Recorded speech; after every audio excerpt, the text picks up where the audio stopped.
Fanduel has released the over-under on win totals for the 2024 season. What is Vandy's? You're going to have to stay tuned for that one. Let's go.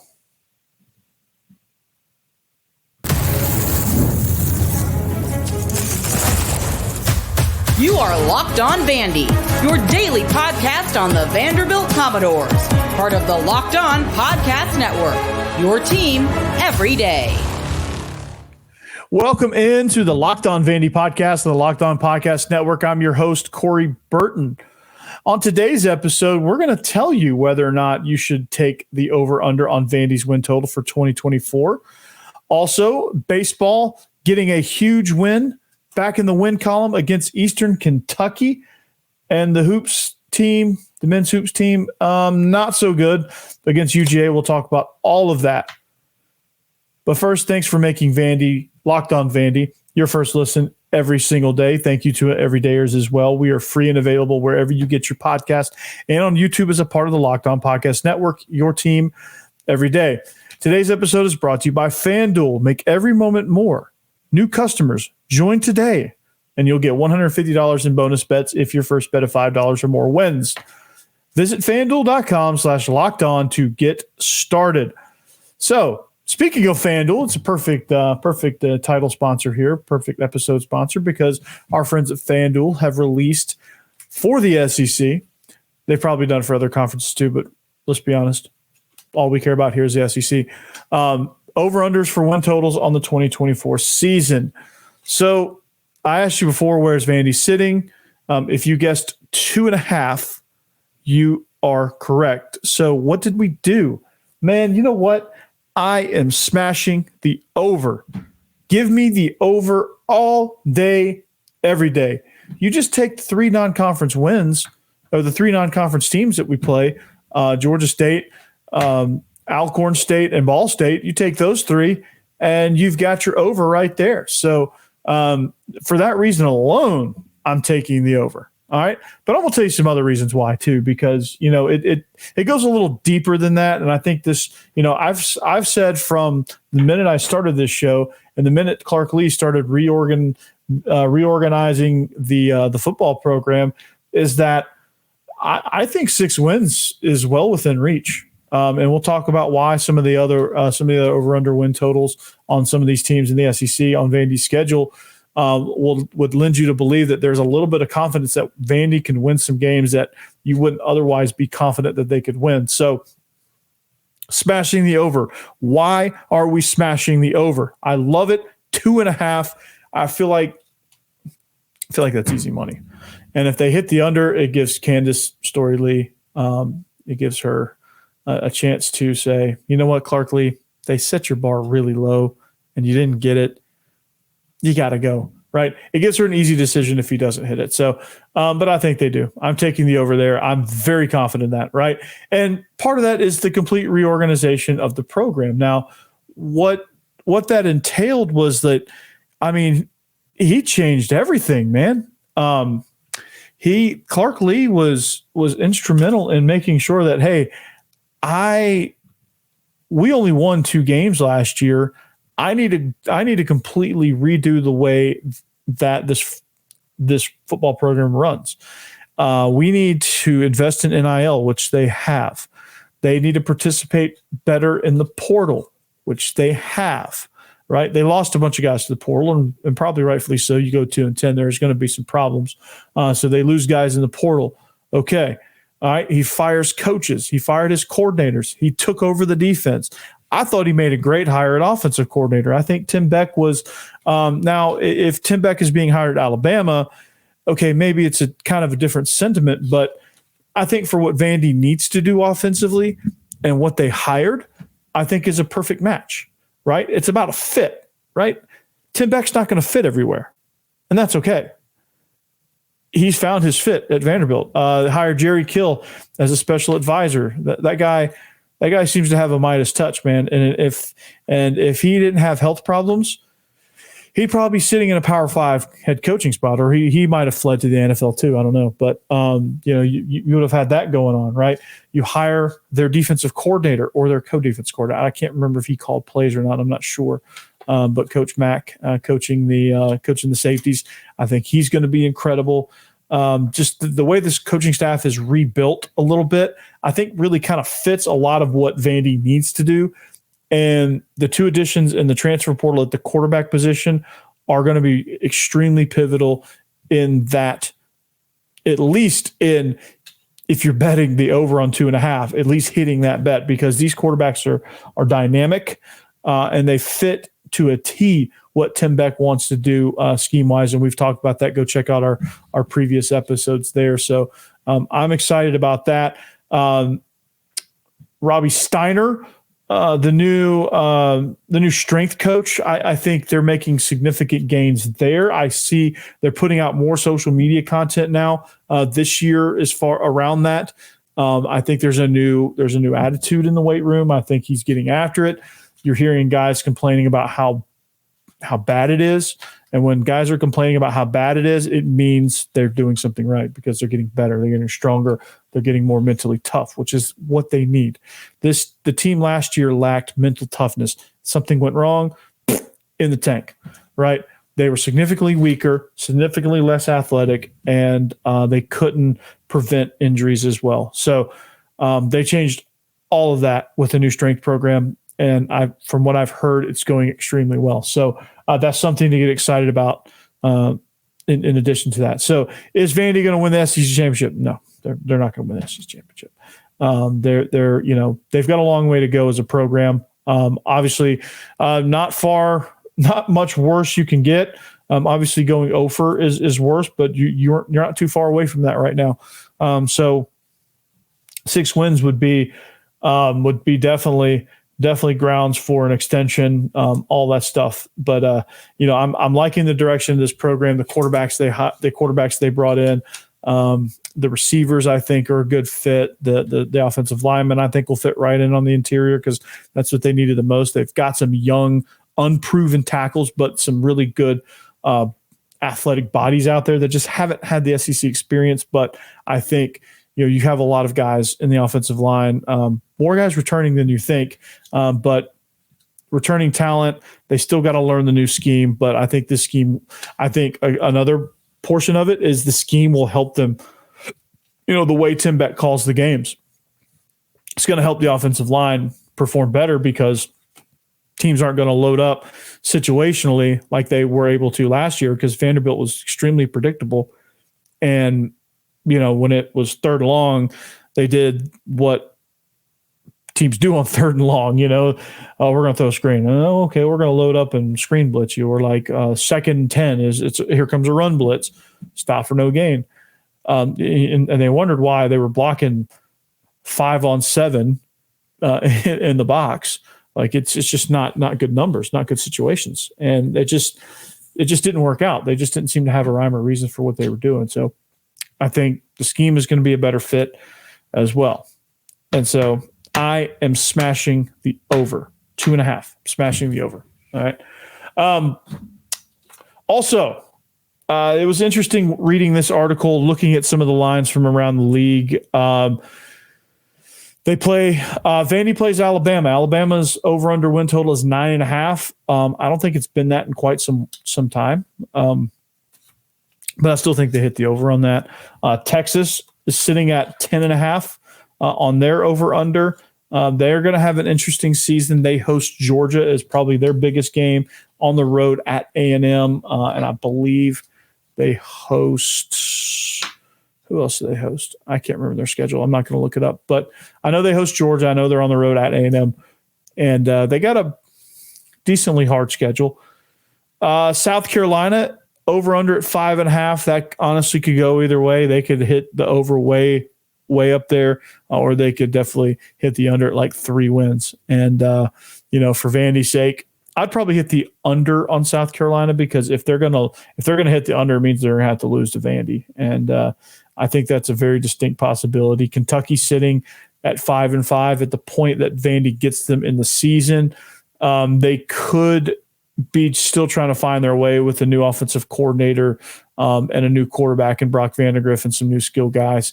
I think there's been some changes over there, and they've got to try to get used to some things. Vandy's got to as well, but like I think some of the stuff that's hit Kentucky, I don't know. They're going to have some things, so that game could go either way. I mean, they've got some talented guys. I think they found a really good fit from the offensive coordinator spot that fits what Brock Vandagriff does. So I'd be more inclined to take the over on Kentucky, and the game with Vandy is going to be a toss-up. So, I like that. LSU sitting at 9.5 is their over/under. I think they hit the under there with 9 wins. They're a good team, but I think they're going to hit the under. Tennessee and A&M are 8.5. Vandy plays Tennessee, and depends on what Nico does at quarterback, if he's healthy, who he has to throw to, what the defense is doing. I think it's a weird situation because of the way their team's constructed and the philosophy in which they operate. So you never know there. And then the intriguing one for me is Auburn at 5.5. That's going to be interesting because, well, let's say they got the whole New Mexico State coaching staff. So that's going to be, they just hired DJ Durkin down there. So this Vandy game versus Auburn, I'm going to call it right now. You can quote me on this. I'm going to call it. I'm going to call Vandy beating Auburn this year. I'm going to do it. I'm going to do it. It's outlandish to me. I'm going to do it. So, there's a lot of factors there. I don't love the hire of DJ Durkin. I don't think he's very good. I think there's some things going on down there. I just don't. I'm just not sold. And I know it's Vandy, but Vandy is going to be much improved. I think like I said, they've got perfect guys for the scheme. And so there you have it. So go to FanDuel, bet these lines. Definitely take Vandy on the over at 2.5. Vandy doesn't have to play Georgia this year. Georgia's sitting at 10.5. That I feel like that's an easy one too, to take the over. So have fun with that. So anyway, baseball back in the win column. 5-3 victory over Eastern Kentucky. We're going to tell you how. I'm going to talk about how they did it and why I think Andrew Dukanich should be a factor in the starting rotation. Yeah, don't want to miss that.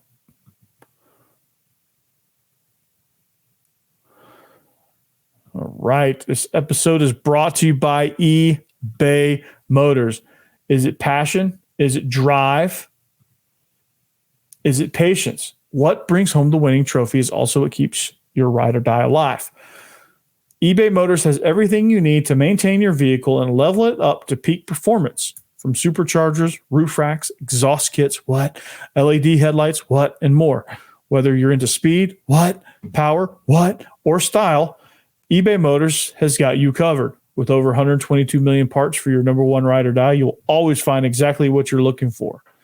And with eBay Guaranteed Fit, your part is guaranteed to fit your ride every time or your money back. Because with eBay Motors, you're burning rubber, not cash. So with all the parts you need at the prices you want, it's easy to turn your car into the MVP and bring home that win. So keep your ride or die alive at ebaymotors.com. Eligible items only. Exclusions apply. eBay Guaranteed Fit only available to U.S. customers.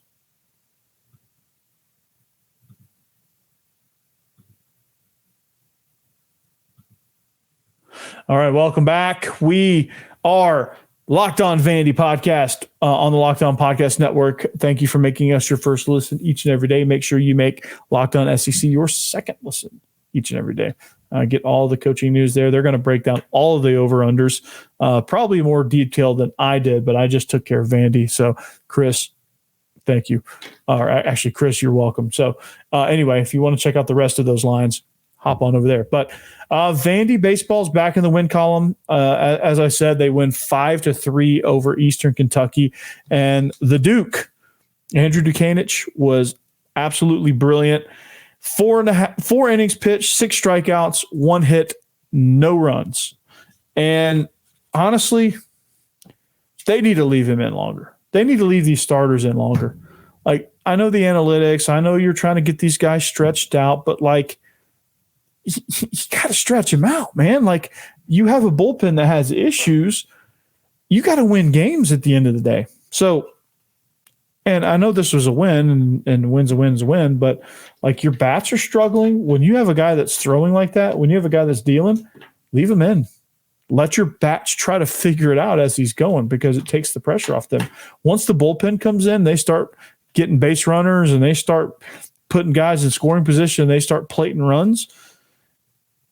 You know, those bats, right now, they're just cold, and they just kind of like lock up a little bit, and all of a sudden you're free and loose team that was slapping the ball all over the place, running, all that was gone, and they white knuckled. They got nervous and a little bit anxious, and this is a team that can't control its emotions. I think Tim Corbin was spot on with last night's deal about how they can't control their emotions, and I think that's a real thing. They've got to be able to control their emotions better, and I think doing that is, you have a guy like Dukanich, you had a guy like J.D. Thompson last night. They're throwing absolute fire, and they only pitched 4 innings. Like, you got to leave those guys in longer. That's my opinion, because he's dealing, man. And if he's dealing, you got to ride that. And that's just my 2 cents. But also, Jacob Humphrey, got to find him a spot in the lineup, man. His speed, stealing bases, 6 stolen bases for the team. Jacob Humphrey is a guy that is just going to be a major, major pain in the you-know-what on the base paths. And I think you've got something special in him. He can hit and he can run. He's not going to hit for power, and you do need some power somewhere in that outfield. And if you have Humphrey, you have to have Leneve and RJ Austin out there with him to add a little pop to that outfield. If you have, I don't know that you can have Hewitt and Humphrey in the starting lineup at the same time. I don't know that that's enough power. But if you're playing a team that is not as good pitching wise, and that gets rattled easily, you could throw some speed in the lineup and watch them go. Jack Bolger absolutely can't play in the field. I think he's a little bit of a liability. Aria Garrison was spot on about that, and I agree with her wholeheartedly there. Leneve, I think, is a really, really good outfielder. He's really good at the plate too, and I think once he gets rolling, he'll be really tough to get out. I think he's got to be somebody that's in the lineup. I think you need to find a way to get Braden Holcomb out there. That dude's an absolute unit, man, and he's got to find his way out there. But you know what fires me up a little bit is they're starting to kind of figure out the starting pitching a little bit. Devin Futrell was awesome. J.D. Thompson was awesome. Andrew Dukanich was awesome. Now it's going to be about getting Carter Holton in the rotation. It's going to be about getting Bryce Cunningham more consistent work, and it's going to be about getting Grayson Carter maybe some consistent work. So if Dukanich continues to pitch like he is, if they can stretch him to 6-7 innings, and he can still continue to throw on a pace of 4 innings pitched, 6 strikeouts, and 1 hit, no runs, like if he can stretch that out over 7 innings, I think you're going to get some really good outings and some really good innings to where you don't have to eat into your bullpen. And that's the key. You get really good solid outing from your starter. It puts you in a good position. Now, they gave them some runs late and they stopped scoring, which is disappointing. But baseball is one of those, like, once you kind of break the cycle and once you kind of start getting more comfortable, and I think some of that's going to change with the weather. The weather's been kind of schizophrenic here in Nashville. And I think once the weather breaks a little bit and it gets a little bit warmer more consistently, and it's not quite bitterly cold like it has been on some occasions. Like last night, it was kind of chilly. It got chilly towards the end of the game. The game probably started in the 60s and dropped into the 30s. That's tough conditions, which I'm not making excuses, but that's tough conditions. The game on Saturday that they lost was also a 30-degree game. Now, they were playing Florida Atlantic, and they should have won, and Florida Atlantic should even be less used to it, but that's baseball. It's cold for everybody. So once they kind of start figuring out the bullpen, the closer, I think Kranzler. Alex Kranzler. I think I said that right. Corey, you're going to have to correct me on that one too. Corey Slovic, you're going to have to correct me on that one too, hopefully. But Alex Kranzler came in and threw a butte in the 8th inning. I think that's a positive to see. And so there's going to be some things that, again, Tim Corbin's going to have to figure out. I think being less stubborn on some of the pitch counts is going to also have to be something he has to look out and look up for. So, so there you go. There you have it. Levi Huseman was in the game. He was decent. They just got to have some guys get some positive innings, right? Ginther is somebody that had a little bit rougher of an outing, but didn't give up any runs. He put 2 runners on, so he made it a little nervous. Got to find the right mix in the lineup. You've got to have guys that can be in there and score runs, guys that can get in there and run like Vastine and Humphrey and Hewitt and Austin, and you got to have guys that can drive them in. And right now, I don't think they have guys that can drive them in. I think they're playing small ball and they're struggling to score some runs sometimes. So they got to figure out ways to get those guys in. And once they do, I think it'll be sky's the limit for Vanderbilt baseball. So anyway. Vanderbilt baseball winners 5-3 over Eastern Kentucky. Duke was brilliant. He needs to find his way into the rotation. But just on the other side of the left field monster, in that building they call Memorial Gym. Oh boy. It was rough. Georgia hadn't won a game in 4 weeks. Came in there and just steel clubbed them. We'll talk about that here in just a second. We'll get more into that. Stay with me, though. All right, this episode is also brought to you by Fanduel. That's right. Get buckets with your first bet on Fanduel, America's #1 sports book, because right now new customers get $150 in bonus bets with any winning $5 bet. That's $150 if your bet wins. So bet on all your favorite NBA players and teams with quick bets, live same-game parlays, exclusive props, and more. So just visit FanDuel.com/lockedon and shoot your shot. FanDuel is the official sportsbook partner of the NBA.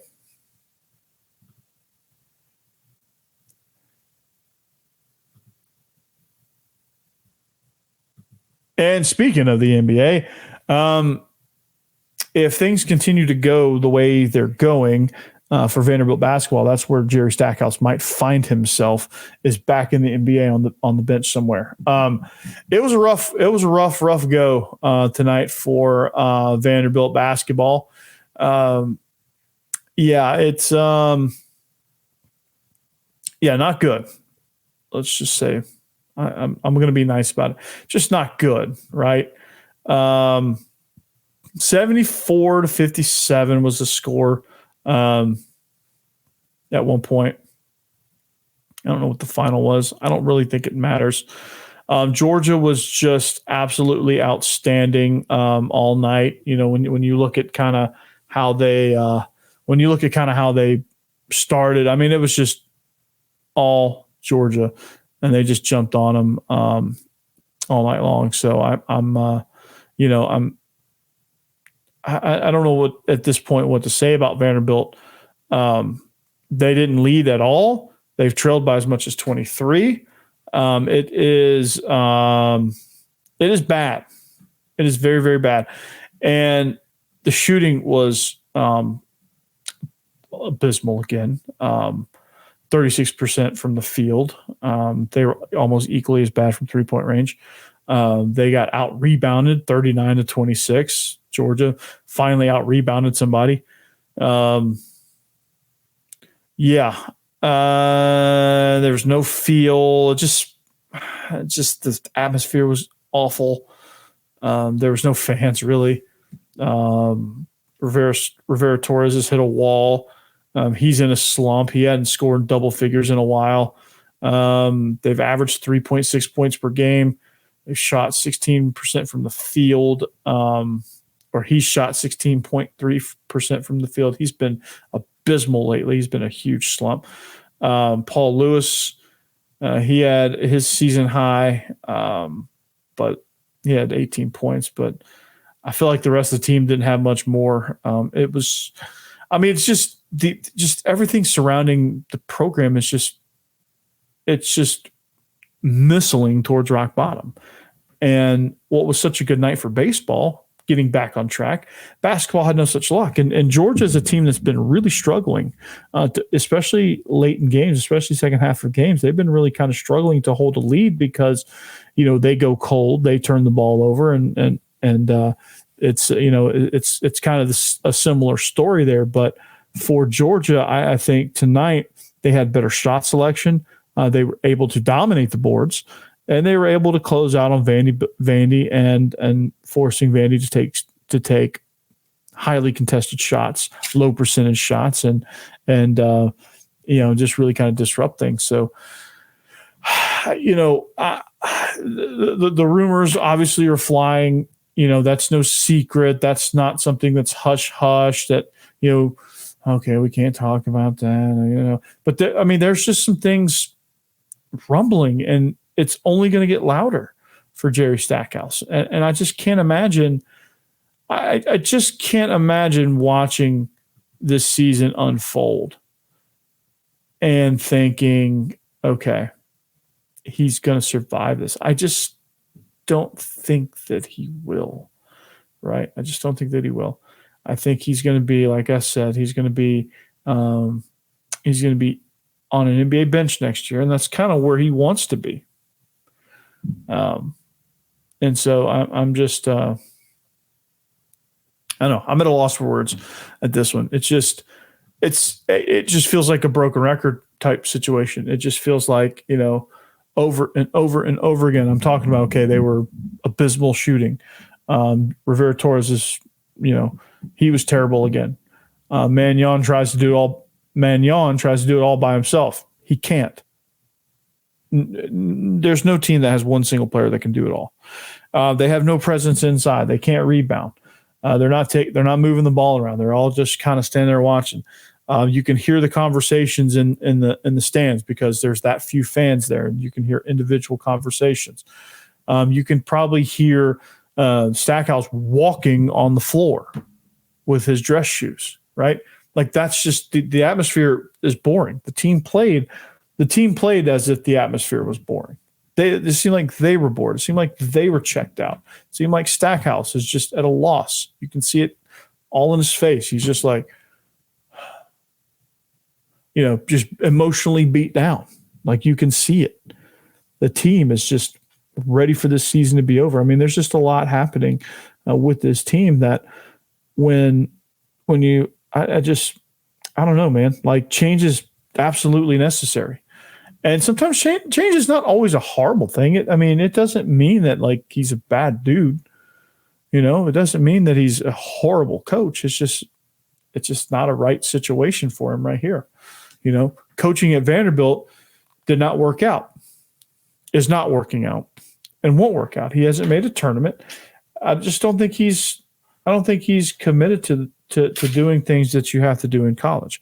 In college, the landscape of college basketball has changed dramatically with NIL throwing a wrench into the one and done. Like I think college basketball has some things to fix.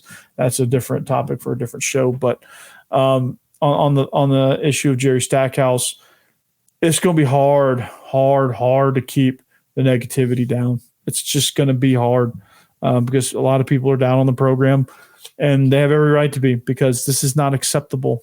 All right.